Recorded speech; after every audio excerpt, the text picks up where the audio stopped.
Assalamualaikum warahmatullahi wabarakatuh.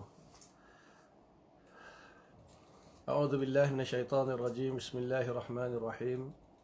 Innal hamdalillah nasta'inuhu wa nastaghfiruhu wa nu'minu bihi wa natawakkalu alayh. Wa na'udzu billahi min shururi anfusina wa min sayyiati a'malina. Man yahdihillahu fala mudilla lahu wa man yudlilhu fala hadiya lahu. Asyhadu an la ilaha illallah wahdahu la syarika lah wa asyhadu anna Muhammadan abduhu wa rasuluh. Allahumma salli ala sayyidina Muhammad wa ala alihi wa sahbihi ajma'in wa barik wa sallim amma ba'd. Bismillahirrahmanirrahim. Wal 'asri innal insana lafi khusrin illa alladhina amanu wa 'amilus solihat wa tawasaw bil haqqi wa tawasaw bis sabr. Sadaqallahul 'azim. وقال رسول الله صلى الله عليه وسلم من سلك طريقا يلتمس فيه علما سهل الله له به طريقا إلى الجنة atau kama qala sallallahu alaihi wasallam. Alhamdulillah, syukur kita kepada Allah Subhanahu wa taala kerana masih lagi diberi kesempatan untuk kita luangkan masa kita pada malam ini untuk kita sambung pengajian kita. Dan insya-Allah malam ni pengajian berkaitan dengan akidah Ahlussunnah wal Jamaah. Dan berpandukan kitab terjemah Kifayatul Awam karangan Syekh Muhammad Al-Fadali rahimahullah ta'ala. Dan insyaAllah kita mulakan dengan bacaan ulama kita Al-Fatihah. Bismillahirrahmanirrahim. Alhamdulillah.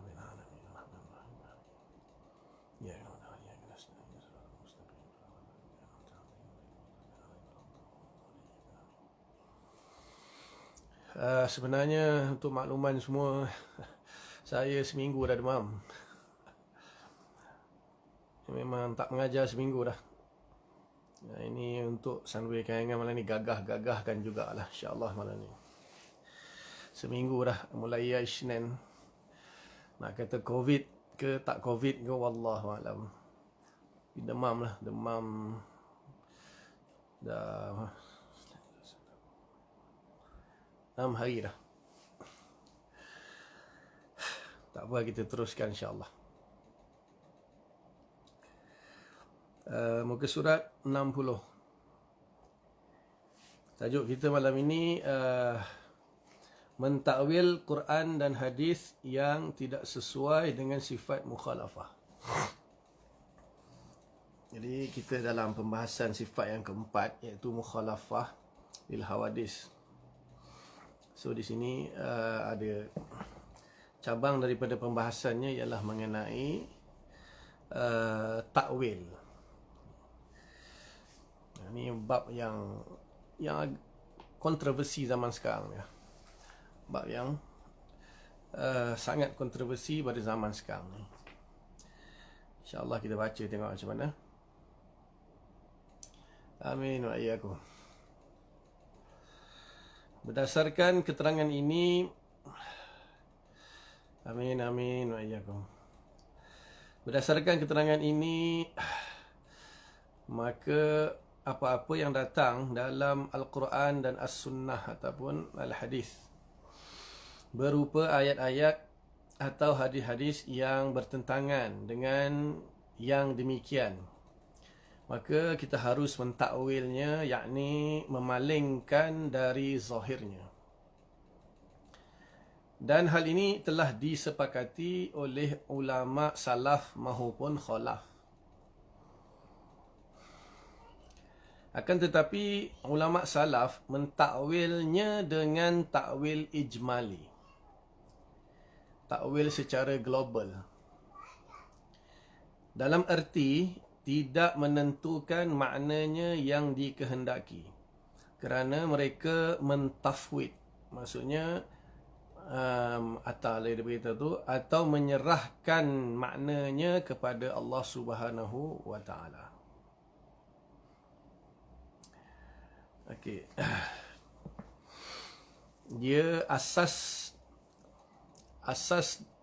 basic daripada permasalahan ialah dalam surah Ali Imran, ayat yang ke-7. Surah Ali Imran ayat yang ke-7. Allah Subhanahu wa taala berfirman, "Huwallazi anzala 'alaikal kitab." Dialah zat yang telah menurunkan kepada kamu sebuah kitab. Fihi ayatun muhkamatun. Hunna ummul kitab. Dan di dalam kitab tersebut ada ayat-ayat yang muhkam, yang jelas maknanya. Hunna ummul kitab itu adalah ummul kitab, ibu segala kitab, usul, asas.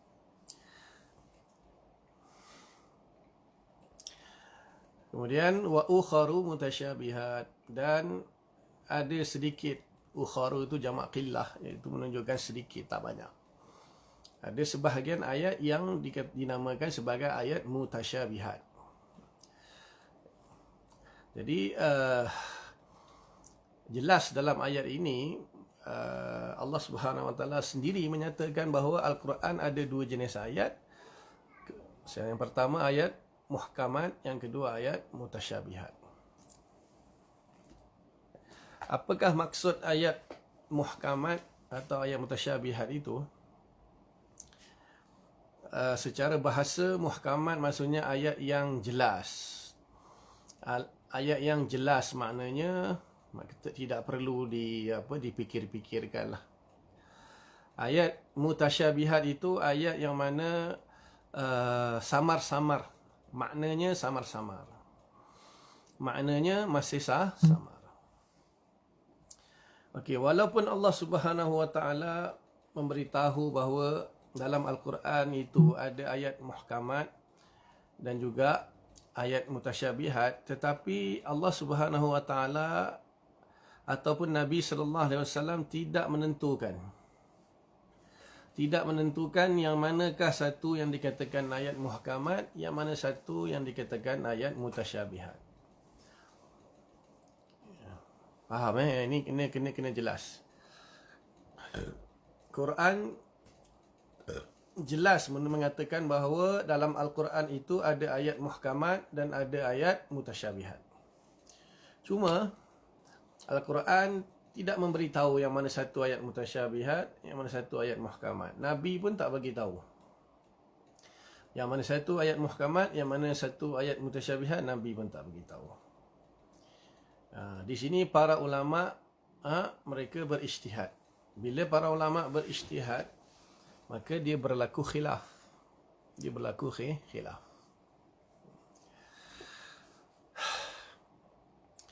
Ada yang mengatakan ayat mutasyabihat itu seperti Alif Lam Mim, pembuka surah, Fawatihus Suwar.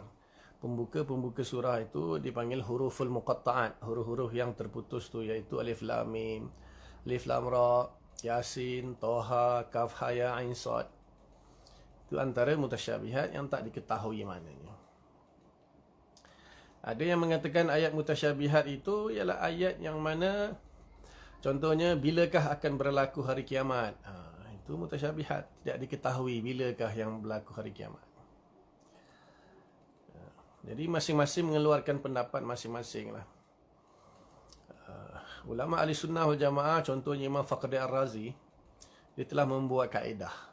Imam Fakhri Ar-Razi telah membuat kaedah bahawa di dalam Al-Quran ini, mahupun hadis ataupun perkataan-perkataan yang kita cakapkan ke, dia ada 4 tingkatan. Ni dalam ilmu usul fiqh lah. Saya terpaksa kongsi ya, sebab kan tuan-tuan lama dah belajar. Jadi yang pertama, tingkatan dipanggil nas. Dipanggil nas maknanya apa? Maknanya perkataan itu jelas 100%. Tidak ada makna lain. Maknanya contoh, Qul huwallahu ahad. Allah, katakanlah wahai Muhammad, Allah itu satu. So jelas, ahad itu satu jelas. Tak ada esa, satu esa jelas. Tak ada mungkin 2 kot, mungkin 3 kot. Jelas. Jadi itu contoh dipanggil nas. Yang kedua dipanggil zahir. Zahir ni apabila kita baca ayat tersebut, maka ada beberapa makna. Ada beberapa makna pada sama ada perkataan ataupun ayat tersebut.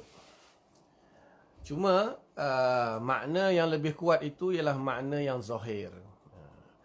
Makna yang lebih kuat itu adalah makna yang zahir. Maka itu namanya zahir. Makna yang lagi satu tu tak pakai. Makna yang lagi satu tu dipanggil marjuh lah. Dia tak diambil lah. Ada kemungkinan makna tu tapi tak diambil. Yang ketiga dia panggil mujmal. Mujmal ni sama kuat. Sama kuat. Maknanya contohnya lafaz quru. Dalam ayat talak tu kan. Fatarabbasna bi anfusihinna salasata quru. Adalah mereka beriddah selama 3 quru. Quru ni dalam bahasa Arab ada 2 makna. Sama kuat makna dia. Haid, suci. So ulama ijtihad Imam Syafi'i pilih suci, Imam Abu Hanifah pilih haid. Padahal makna dia sama kuat. Itu dia panggil mujmal. Yang keempat dipanggil muawwal. Muawwal ni ialah pasangan dia yang kedua tadi iaitu zahir. Iaitu zahir. Jadi muawwal ni apabila kita tengok makna zahir dia tak sesuai. Makna zahir dia tak sesuai, maka kita tak ambil makna zahir dia, kita ambil makna yang tersirat. Kita ambil makna yang tersirat. Dia panggil bahasa Arab muawwal. Maka ini pembahagian yang dibuat oleh Imam Fakhruddin Ar-Razi bahawa tingkatan di dalam memahami ayat Al-Quran dan hadis itu ada 4. Nas, zahir, mujmal, muawwal. So maka Imam Fakhruddin Ar-Razi mengatakan bahawa yang dikatakan ayat muhkamat itu ialah nas dan zahir. Nas dan zahir itu kita namakan ayat muhkamat. Dan ayat mutasyabihat itu ialah mujmal dan muawwal. Itu ayat yang jadi dia tak menentukan ayat mana. Maksudnya dia hanya memberi satu kaedah. Sebab apa? Mungkin berbeza menurut seseorang. Orang Arab pakar tafsir, mungkin dia melihat ayat tu bagi dia muhkamat. Macam kita orang Melayu, kita baca, kita tengok, kita rasa ayat tu mutasyabihat. Dia bergantung juga kepada orang. Sebab tu Imam Fakhruddin Ar-Razi dia membuat kaedah. Jadi kalau kita rasa makna dia macam tak kena je makna dia, maknanya itu mutasyabihat. Maknanya mutasyabihat. Jadi di sini apabila ayat itu adalah ayat muhkamat, maka tak perlu takwil lah. Tak perlu takwil sebab apa? Dia dah jelas nas dengan zahir. Tak perlu lagi lah nak memilih. Nak berijtihad untuk memilih makna yang sesuai itu tak perlu dah sebab dia jelas. Tetapi kalau ayat mutasyabihat ini maka di sini menuntut untuk ditakwilkan. So apa itu takwil? Takwil ni ialah kita memalingkan makna zahir pada ayat tersebut. Kita menafikan makna lafaz zahir itu dan yang kedua kita menentukan makna yang sesuai. Okey. Jadi ada 2 lah di sini. Yang pertama menafikan makna zahir. Contohnya lah nanti dia bagi kat bawah tu yadullah fawqa aydihim. Yadullah fawqa aydihim. Yadun ni kalau kita tengok dalam bahasa Arab makna dia tangan. Makna dia dalam bahasa Melayu tangan. So kalau kita terjemah secara literal, maknanya tangan Allah atas tangan-tangan mereka. Jadi bila kita kata tangan Allah, adakah ini muhkam atau mutasyabihat? Kalau tangan secara muhkamnya ialah tangan anggota. Tangan ni anggota. Itu yang makna muhkam. Tetapi tangan boleh juga dengan makna yang lain. Tangan boleh memberi makna yang lain. Contoh kan, hulurkan tangan anda kepada rakyat Syria misalnya, rakyat Palestin. Hulurkan tangan, maksudnya hulurkan bantuan. Itu mutasyabihat. Okay. Jadi menurut ahli sunnah wal jamaah, kalaulah ayat tersebut tak sesuai, tangan Allah, kalau kita anggap dia muhkam tak sesuai. Kita kata tak boleh kita anggap tangan Allah, mata Allah, telinga Allah, kaki Allah, jari Allah, tak boleh. Wajah Allah, tak boleh kita kata ayat tu muhkam. Kita kata ayat ni mutasyabihat. Perlu ditakwilkan. Perlu dinafikan makna asal dia. Iaitu makna asal tangan, anggota. Kita tak boleh kata Allah ada anggota tangan. Allah ada mata, kita tak boleh kata Allah ada anggota mata, tak boleh. So makna dia apa? Ikut bahasa. Ikut bahasa. Dalam bahasa Arab, tangan makna apa? Banyak, ada 20 lebih makna. Ibnu Hajar Asqalani dalam kitab Fathul Bari. Waalaikumsalam warahmatullahi. Dalam kitab Fathul Bari, syarah kepada Sahih Bukhari, Ibnu Hajar Asqalani rahimahullah ta'ala, dia mendatangkan makna yad itu 20 makna lebih dalam bahasa Arab. Memang makna yang paling jelas tangan. Makna yang paling jelas tangan. Maka para salafus soleh, dia kata, oh yad makna ni bukan tangan. Dia nafikan yad tu maknanya tangan, dia nafikan. Habis tu kalau dah dinafikan makna bukan tangan, makna dia apa? Itu serahkan kepada Allah. Serahkan kepada Allah itulah namanya tafwid. Tafwid tu menyerahkan, penyerahan. Maknanya dia menolak makna zahir, kemudian dia menyerahkan maknanya kepada Allah. Allah yang lebih tahu makna dia apa. Tapi bukan anggota tangan. Yad tu bukan anggota tangan. Itu ulama-ulama salaf. Ulama-ulama khalaf, ulama-ulama yang terkemudian, mereka ambil pendekatan tambahan, iaitu pendekatan menentukan makna tangan tadi bersesuaian dengan bahasa. Mengikut kaedah bahasa Arab. Dalam bahasa Arab ada 20 lebih makna tangan. Makna apa, antara makna apa yang paling sesuai kalau kita nak takwilkan, kita nak tentukan makna tangan di situ, makna apa yang paling sesuai dalam 20 makna tu, antaranya bermakna nusrah, itu pertolongan. Jadi kita kata, khalaf kata yadullah tu maksudnya pertolongan Allah ke atas para nabi dan sahabat. So tidak menyalahi kaedah bahasa Arab. Sebab apa? Memang Allah kata inna anzalnal qur'anan arabiyyan la'allakum ta'qilun. Sesungguh kami turunkan Quran itu dalam bahasa Arab supaya kamu berfikir. Jadi dalam bahasa Arab ni makna tangan bukan satu, makna yad bukan tangan je, ada 20 makna, 20 lebih makna. Sesuai ke nak kata tangan Allah atau nak kata makna lain? So, oleh kerana salaf mereka tidak menentukan makna yang sesuai, mereka tafwid. Maka ulama yang khalaf, yang terkemudian, mereka ambil pendekatan ta'wil tafsili, dia panggil. Iaitu menafikan makna zahir, makna tangan, anggota, dan menentukan makna yang sesuai itu secara zanni saja, bukan qat'i. Maksudnya secara zanni itu kemungkinan besar lah kita kata. Bukan 100%, tapi kemungkinan besar maknanya bantuan Allah. Kemungkinan besar saja. Tak semestinya makna dia begitu. Sebab apa nanti ada juga di tempat lain tangan makna dia lain lagi. Sebab ada 20 lebih makna kan tangan. Mungkin dalam ayat yang lain tangan juga tapi makna dia lain. So kesimpulannya apa itu takwil? Takwil itu ada dua rukun. Yang pertama menafikan makna zahir.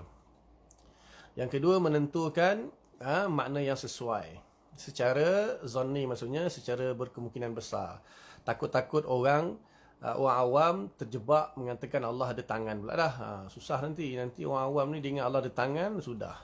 Macam tokoh Hindu kan ada tangan 8. So, pendekatan salaf itu dipanggil ta'wil ijmali ataupun tafwid. Istilah dia ta'wil ijmali, ta'wil secara global, dan dipanggil tafwid. Dan pendekatan ulama khalaf pula ialah ta'wil tafsili, ta'wil secara terperinci, iaitu menafikan makna zahir dan menentukan makna yang sesuai secara pendekatan bahasa Arab yang berkemungkinan besar saja, bukan kita kata 100% makna dia itu tidak. Kita kata kemungkinan besar makna dia begini. Faham Jadi sebenarnya khilaf lah. Ada contohnya Ibnu Taimiyah, ulama-ulama Wahabi ni, dia orang kata tak, dia kata yadullah faqah ni ayat tu muhkamat. Semua ayat-ayat anggota, semua ayat-ayat sifat Allah kata mereka ayat muhkamat. tangan-tangan, muka-muka, jari-jari, muhkamat. Itu masalah. Kita kata macam mana boleh muhkamat? Tangan, kalau tangan muhkamat, yadun tu kalau muhkamat maknanya tangan, Allah ada tangan.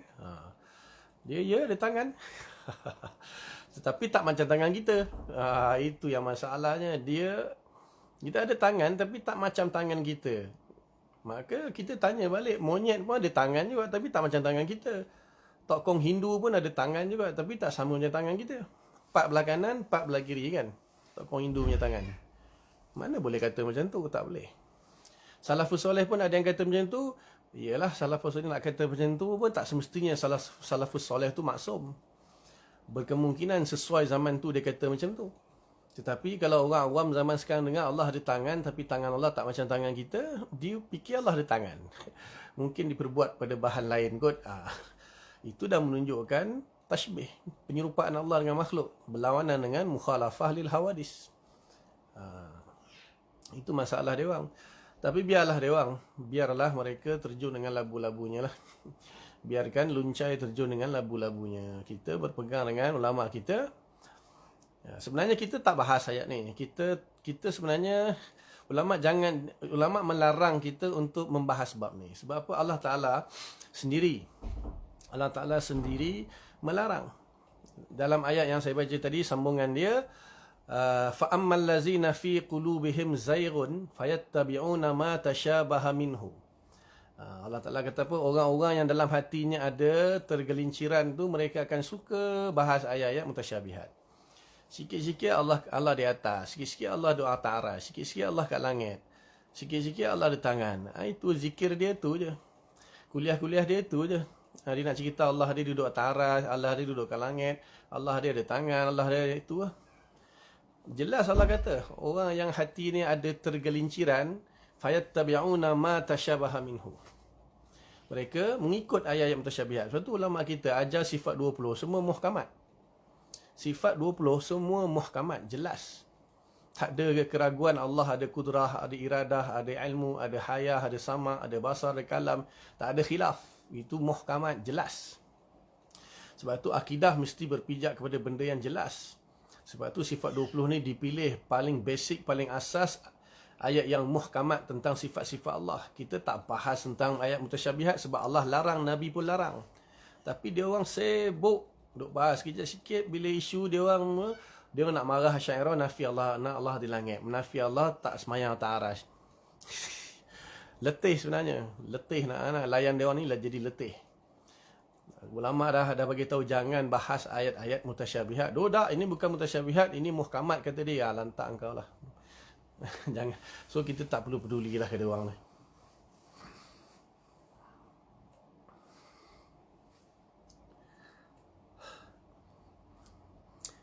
Maka terhadap ayat yadullah fawqa aydihim, yang ini tangan Allah berada di atas tangan-tangan mereka, para ulama salaf berkata bukanlah maksud dari ayat ini bahawa Allah mempunyai anggota tubuh yang dimaklumi, dan tidak ada yang mengetahui maksud pada tangan pada ayat tersebut kecuali Allah Ta'ala. Jadi amin. Biasa tak biasa dah 6 hari lah. Tak pernah demam 6 hari. Paling lama demam pun 3 hari. Ini dah 6 hari ni.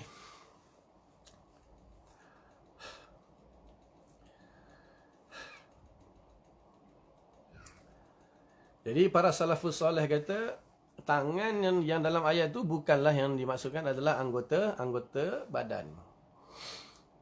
So apa maksud dia? Wallahu ta'ala alam. Serahkan kepada Allah Ta'ala. Tak perlu kita bahas. Ini semua ayat mutasyabihat. Sedangkan ulama khalaf, maka mereka mentakwilnya dengan takwil tafsili. Itu secara terperinci lah. Dalam arti menentukan maknanya yang dikehendaki. Maka terhadap ayat di atas mereka berkata bukanlah maksud dari ayat ini bahawa Allah mempunyai anggota tubuh yang dimaklumi. Maksudnya adalah bahawa Allah mempunyai kekuasaan. Diterjemahkan, ada yang takwilkan kepada kekuasaan. Seperti inilah maksud dari Syekh Burhanuddin Al-Laqani dalam matan Jauharahnya mengatakan wa kullu nasin awhamat tashbiha awwilhu aw fawwid warum tanziha. Dan setiap nas yang memberi persangkaan kepada tashbih, yakni penyerupaan, maka takwillah dengan takwilkanlah atau tafwid, yakni serahkan maknanya kepada Allah Subhanahu Wa Taala dan hendaklah engkau memaksudkan tanzih, yakni penyucian. Nanti lepas tu dia orang akan habis tu kita tak bolehlah kata Allah wujud, Allah wujud kita pun wujud, Allah hidup kita pun hidup, Allah ada kudrah kita pun ada kudrah, Allah ada kehendak kita ada kehendak, Allah ada ilmu kita ada ilmu, Allah melihat kita melihat, Allah mendengar kita mendengar. Tak boleh lah. Itu selalu yang dipertikaikan. Kenapa yang tu boleh pula kata Allah Ta'ala, Allah melihat, kita melihat, boleh juga. Tapi tak sama melihat Allah, melihat kita tak sama, itu boleh. Tapi tangan, kaki, wajah semua, tak boleh pula. Kita kata ada perbezaan yang besar di antara zat, anggota zat dan sifat. Zat ni benda yang boleh kita nampak, boleh kita gambarkan. Itu zat. Kalau sifat benda yang abstrak. Sifat ni tak ada kaifiat. Sifat tak ada kaifiat. Okey, contohnya lah, melihat dengan mata. Melihat itu kan sifat. Sifat melihat. Lepas tu lahirlah perbuatan melihat. Dan mata tu dia anggota. So mata tu kita boleh bayangkan. Kita tahu, cuba lukis mata. Cuba lukiskan mata. Lepas tu kita cuba lukiskan melihat. Cuba lukis melihat tengok. Boleh lukis melihat. Cuba lukis telinga. Cuba lukiskan telinga. Cuba lukiskan dengar. Cuba lukiskan dengar. Boleh. Tak sama. Mata lain, melihat lain. Telinga lain, mendengarlah lain. Faham? Jadi yang kita maksudkan yang tak boleh kita pakai ni ialah benda yang merupakan anggota ataupun zat. Kalau sifat tak ada masalah. Sebab zat Allah Ta'ala ni, zat Allah Ta'ala dia tak sama dengan zat makhluk.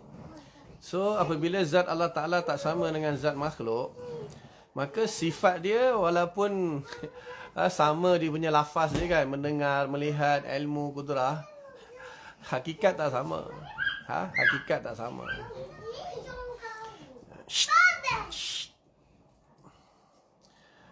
Jadi yang kita larang, yang kita larang ini ialah ayat-ayat yang menunjukkan anggota. Tangan, kaki, wajah, jari, mata, telinga, itu yang kita nafikan. Kalau sifat tak apa.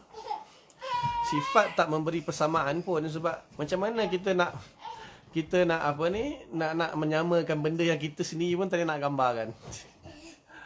Macam mana kita nak kata benda tu sama sedangkan sifat tu sendiri kita tak boleh nak gambarkan. Hey, bising lah. Panggil ni. Aduh.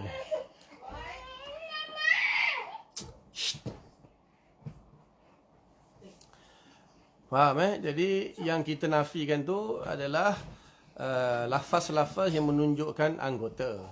Adapun lafaz-lafaz yang menunjukkan sifat tak ada masalah. Tak ada masalah. Hakikat sifat memang takkan sama punya. Takkan sama. Bahkan sifat tak ada kaifiat.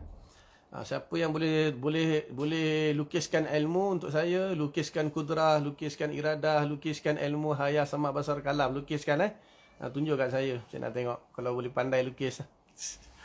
Lepas tu lukis muka, tangan. Lukiskan tangan, jari, mata, telinga. Nampak tak?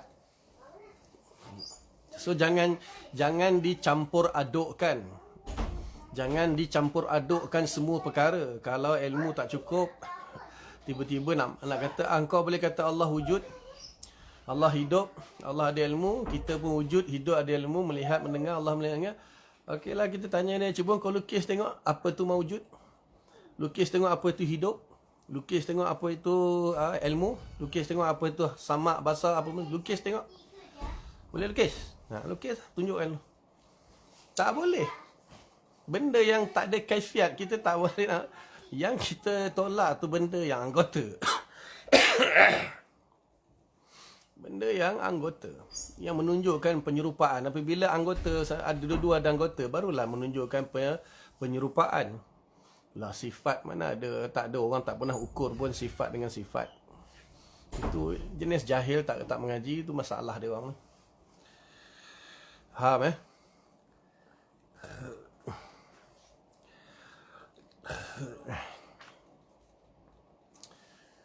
Okey,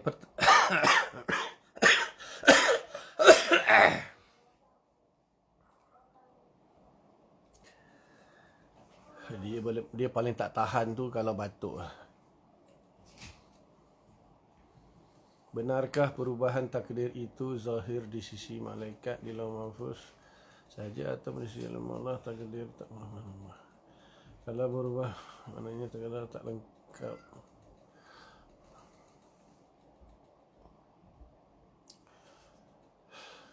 Sentiasa menerima perubahan. Kena sentiasa tengok usaha makhluk. Ramai betul Mu'tazilah. Segala yang berlaku dengan siapa kita bertemu ke mana.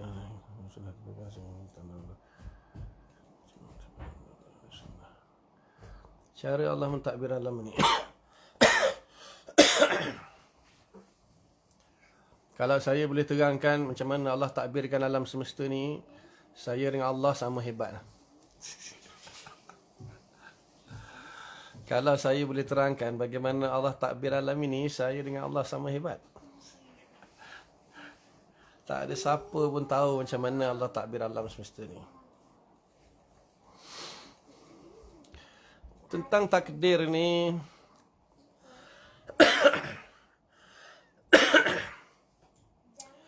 bila kita bercerita tentang takdir, kita kena tengok daripada awal sampai akhir.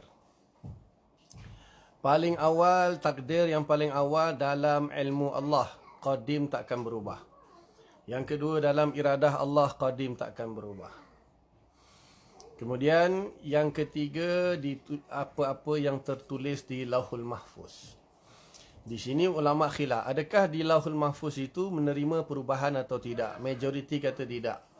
Tidak menerima perubahan. Majoriti kata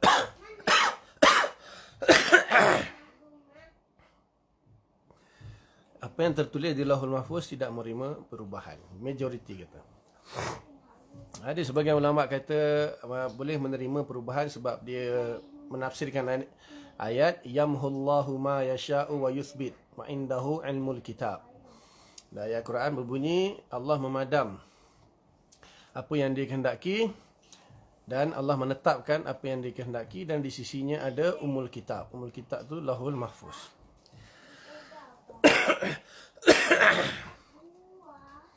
Jadi ayat tu jelas. Ayat tu jelas menunjukkan bahawa Allah memadam sebahagian perkara dan mengisbatkan sebahagian perkara. Walaupun saya tak nak bawa lah isu perbahasan tentang ayat tu, ada yang kata yang dimaksudkan padam dengan isbat itu tak ada kaitan dengan takdir, kaitannya dengan dosa misalnya. Mana orang yang buat dosa tulis, lepas tu bila dia bertaubat Allah hapuskan, ataupun sebagian dosa Allah kekalkan. Ada juga ulama kata macam tu. Bukan takdir, dosa manusia. Bila dosa manusia dia buat dosa Allah tulis. Malaikat tulis. Dan kadang-kadang Allah hapuskan tulisan dosa tu. Dan ada kadang Allah tetapkan, kekalkan tulisan dosa tu. Itu satu pembahasan lain lah. Kalau kita kata bab takdir, okey. Jadi walaupun dia berubah menurut minoriti ulama, ada perubahan berlaku di Lauh Mahfuz, tak ada masalah. Pasal apa? Yang penting dalam ilmu Allah, dalam iradah Allah, tak akan berubah qadim. Azali dan qadim. Tak ada masalah. Dan yang mengatakan di Lauhul Mahfuz pun tidak berubah, habis tu apa yang berubah? Dia ada banyak. Dia Lauhul Mahfuz itu, Dia menuliskan semua sekali. Kemudian malaikat setiap tahun dia akan bawa, kita ada apa kan, audit belanjawan tahunan kan. Jadi malaikat akan bawa takdir setahun. Ada yang kata nisfu Sya'ban, ada yang kata Lailatul Qadar, ada yang kata nisfu Sya'ban. Ada khilaf lah, tak dalil, tak jelas. Tetapi setiap tahun malaikat membawa membawa takdir yang akan berlaku yang akan berlaku dalam masa setahun tersebut. Dan suhuf malaikat itu yang boleh diubah, boleh dihapuskan, boleh diubah, boleh dikekalkan. Itu menurut ulama yang mengatakan di Lauhul Mahfuz tak berubah. Yang berubah di salinan malaikat yang secara tahunan. Dan dia ada tahunan, dia ada bulanan, dia ada mingguan, dia ada harian. Itu takdir-takdir yang boleh diubah. Bergantung kepada amalan dia buat macam ni. Padahal di Lauhul Mahfuz dah jelas lah benda tu. Malaikat bukan tahu semua pun. Mana malaikat pun tak tahu ilmu Allah. Dan tak semua malaikat pun tahu apa yang ada di Lauhul Mahfuz. Bukan semua malaikat dibenarkan untuk melihat, mengkaji, mencuri ilmu, kemudian menyampaikan tanpa izin kepada malaikat lain. Ada. Malaikat ni tak ada keinginan. Malaikat ni apa yang diarahkan itu dia. Jadi ada malaikat yang tahu, ada malaikat tak tahu. Yang tahu bukan tahu semua pun.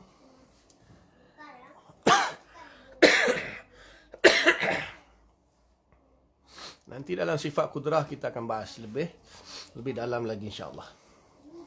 Jadi tentang soalan tu, itulah tak ada masalah. 50,000 tahun dah tertulis di Lauhul Mahfuz. Majoriti kata tak berubah ke tak berubah, walaupun jumhur kata tak berubah pun tak ada masalah. Pasal apa? Yang penting dalam ilmu Allah, dalam iradah Allah tak berubah. Selesai.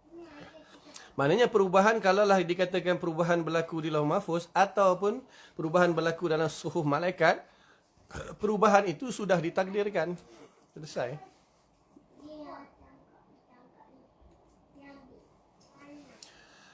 Faham Okey, pertanyaan Imam Sya'rani.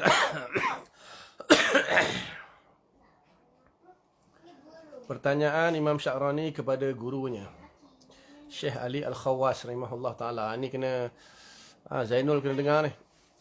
Ini Imam Sya'rani dengan Syekh Ali Al-Khawas Sufi ni. Ini nak kena tanya Zainul dengan baik-baik ni. Pertanyaan Imam Sya'rani kepada gurunya. Tambahan, ini tambahan je lah. Syekh Abdul Wahab Asy-Sya'rani rahimahullah pernah bertanya kepada gurunya Syekh Ali Al-Khawas rahimahullah ta'ala. Kenapa para ulama mentakwilkan perkara yang meragukan yang terjadi dari syar'i, yakni Allah dan Nabi, dan tidak mentakwilkan yang demikian itu dari wali?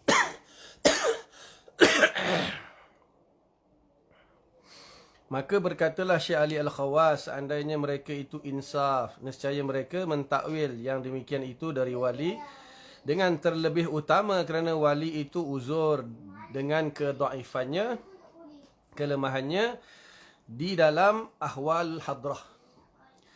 Sedangkan syar'i tidak seperti itu kerana dia mempunyai kedudukan yang mantap. Ini tak ada, ini bab takwil lah. Contohnya ada wali-wali kan, dia kata anallah. Syekh Siti Jenar, Hamzah Fansuri, Abu Yazid Abu Stami, Abu Mansur Al-Hallaj, Subhani, Anal Haq, Anallah. So kenapa tak ditakwil kan? Yang sepatutnya perlu bila ada wali cakap macam tu, takwil lah. Seperti mana Al-Quran boleh ditakwil, hadis boleh ditakwil. Tapi kalau ada wali-wali yang cakap macam tu, memang kena hukum. So Imam Sya'rani tanya pada gurunya, kenapa dia orang tak takwilkan perkataan wali anallah al-haq tu, kenapa bunuh dia hukum ni? Sedangkan wali itulah yang sepatutnya ditakwil lebih daripada Quran dan hadis.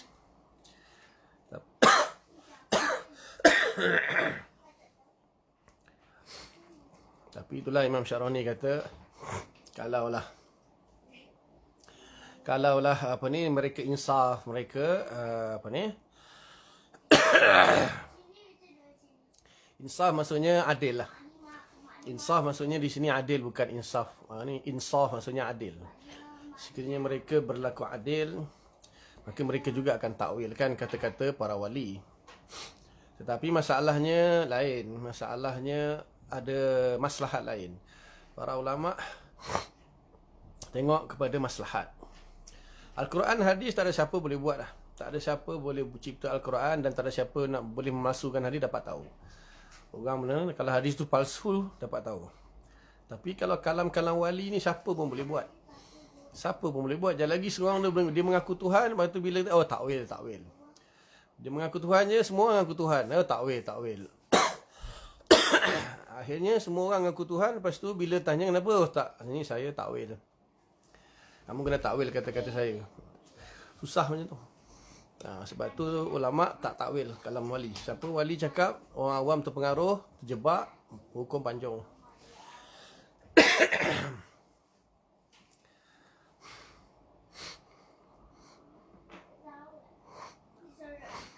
Ahwal hadrah tu maksudnya fana lah.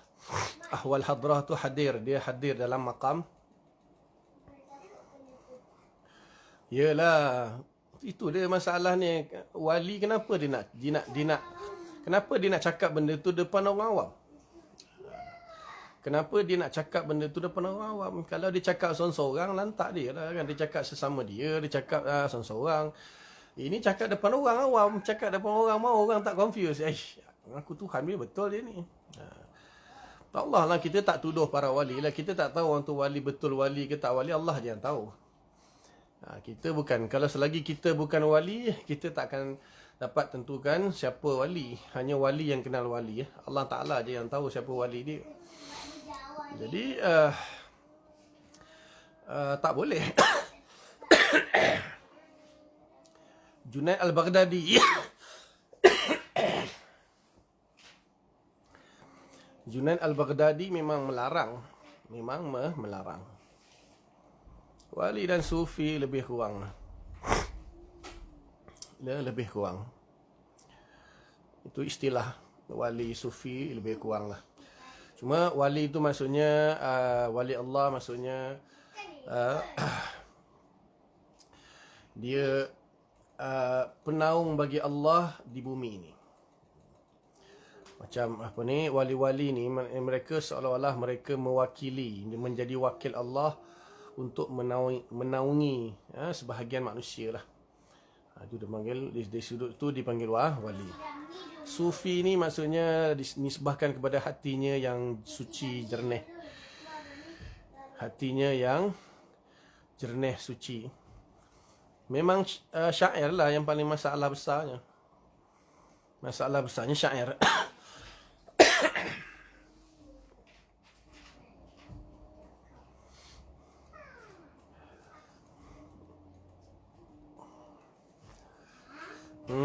Memang selalu dia susun dalam bentuk syair.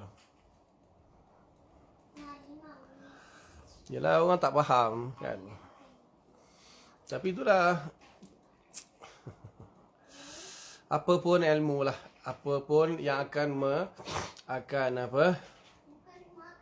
yang akan menyelamatkan kita, ilmu. Bila kita ada ilmu, insya-Allah kita selamat. Kita tahu, ilmu ni membolehkan kita membezakan mana yang hak, yang batil. Ilmu yang benar.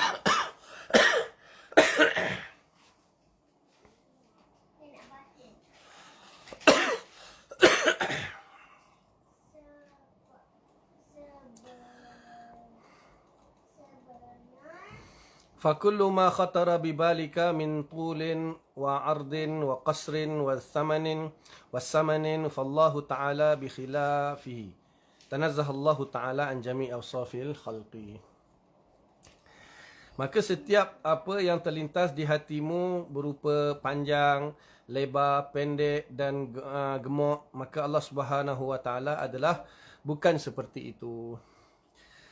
Maha suci Allah daripada semua sifat-sifat makhluk. Allah Ta'ala tak disifati dengan panjang, pendek, lebar, gemuk, kurus, ada. Kita, apa yang Allah Ta'ala sebut dalam Quran, sifat itu je yang kita belajar. jelas. Jadi cukup dulu yang tak larat ni. InsyaAllah kita sambung pada minggu depan. Jadi setakat tu dulu, yang baik daripada Allah Ta'ala. Apa yang tak baik, kelemahan saya lah. Minta ampun daripada Allah, minta maaf semua.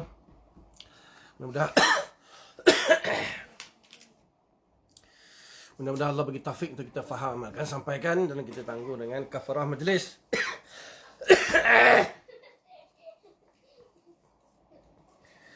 Subhanallah bihamdika nasyhadu an la ilaha illa anta nastaghfiruka wa natubu ilaik. Subhana rabbika rabbil izzati amma yasifun. Wassalamun alal mursalin walhamdulillahi rabbil alamin. Assalamualaikum warahmatullahi wabarakatuh. Sama-sama semua.